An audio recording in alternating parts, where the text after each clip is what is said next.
Урматтуу врачтар, күч органдары мына жогорку кеңештин жыйыны башталганга чейин мен сиздерге интернет аркылуу кайрылууну туура көрдүм.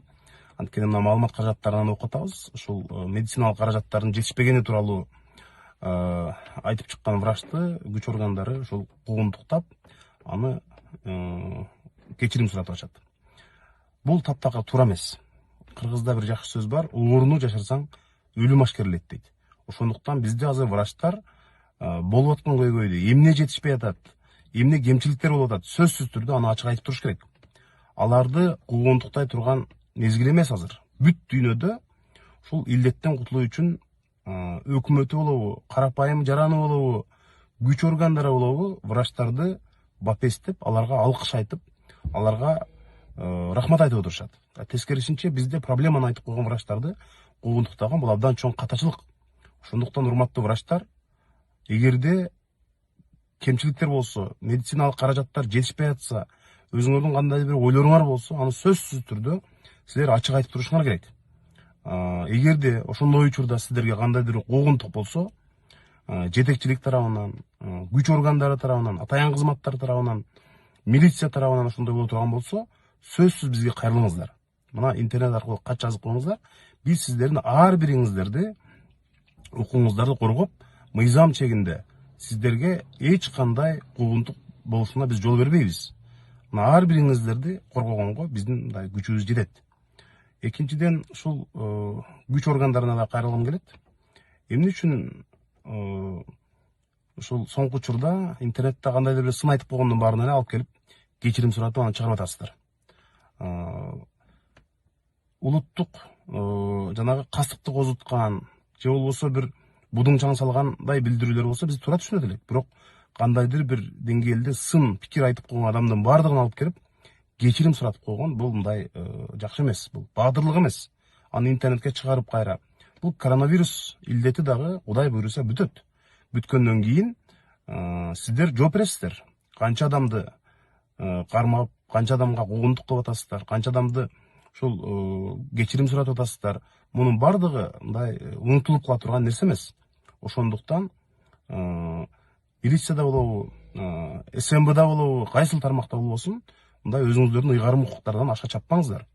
Эртең биз парламентте буюрса чоң маселелерди карайбыз, жоопкерчиликтерди карайбыз. Ошондой учурда мындай биз бул маселелерге көз жумуп койбойбуз. Мунун баары унутулуп калат, эл унутуп калат, маалымат каражаттары унутуп калат, депутаттар унутуп калат деген болбойт.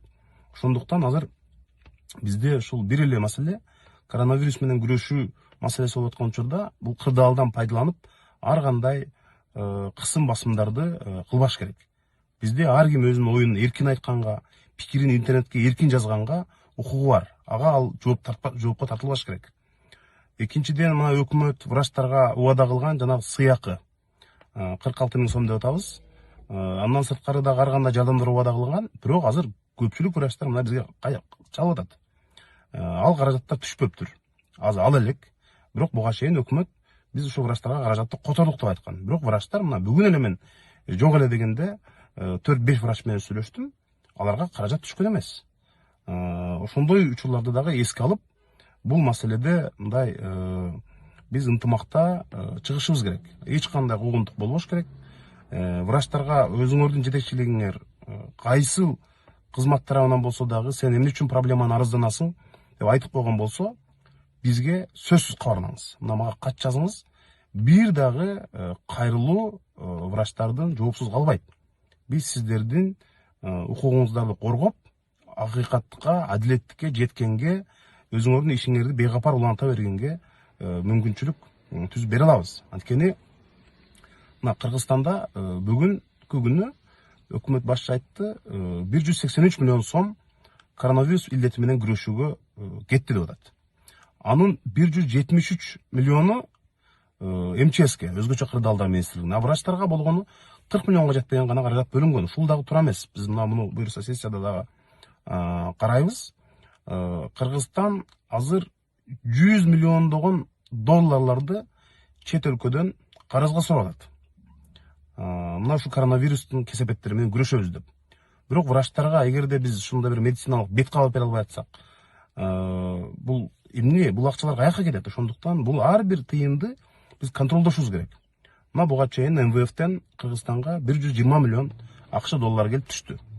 Андан кийин дагы каражаттар акырындап келип түшүп атат. Бирок мунун бардыгын эл таптакыр ишенбей атат азыр. Бул акчалар кайда кетет деп. Ошондуктан биз жанагы Италия сыяктуу айрым өлкөлөрдүн кемчилигин кайталабай, врачтардан азыр эч кандай каражатты аябашыбыз керек. Биз муну өкмөткө албетте коебуз.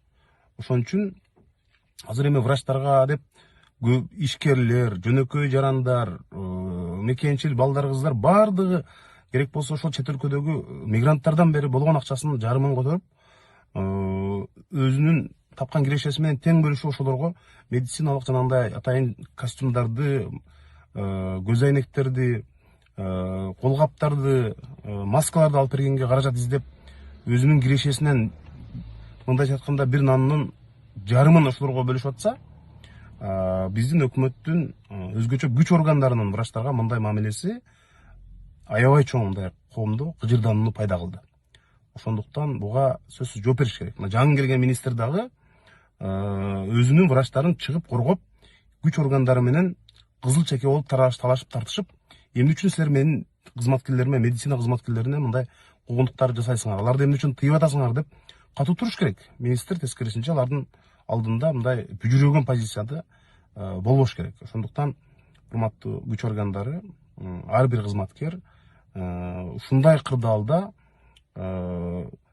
врачтарга мындай кара ниеттик кылам дегесеңер, бүгүн болобу, бүгүн болбосо эртең болобу, сөзсүз түрдө жооп берүүнү унутпаңыздар.